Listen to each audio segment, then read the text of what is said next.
त्यावेळेस एखादी बाई प्रेग्नेंट असते ना, त्यावेळेस तिला असं म्हटलं जातं की खूप कॉम्प्लिकेशन्स असतील, खूप त्रास असतील किंवा काही प्रॉब्लेम असेल खूप मेजर, तर आपण नंतर पण विचार करू शकतो. तू आत्ता जास्त त्याचा विचार करू नकोस आणि आता तू महत्त्वाची आहेस. तू जर व्यवस्थित राहिलीस तर पुढे जाऊन तू सगळ्या गोष्टी व्यवस्थित हँडल करशील. मग आत्ताच तू जास्त त्रास करून घेऊ नकोस, असं म्हटलं जातं. आणि ज्यावेळेस बाळ होतं ना, त्यावेळेस तिला असं बोललं जातं, "ते एवढं तर सहन केलं, तुझ्याकडनं एवढं सहन नाही होत," असं बोललं जातं. आणि सर्वात म्हणजे महत्त्वाचा शब्द बोलला जातो, की "तू एकटीच आई नाही झालेली, हे सगळ्याच बायका सहन करतात." हां, बरोबरच आहे, सगळ्याच बायका सहन करतात, काहीच यामध्ये नवल नाही आहे. पण हे तुम्ही बोलून दाखवायची काहीच गरज नाही आहे, हे तिला पण माहीत आहे. ती जर बाई बाळाचा चान्स घेते आहे, तर ती त्या गोष्टीशी ऑलरेडी प्रिपेअर आहे ना, की ती काही नवीन करत नाही आहे.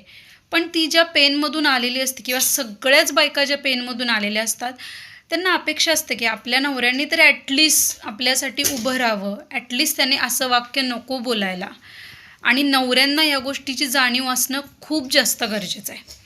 बायकांना काय त्रास होतो ना, हे नवऱ्यांना ज्या पद्धतीनं पटकन उचलली जिपकी लावली टाळायला करतात ना, ही गोष्ट चुकीची आहे.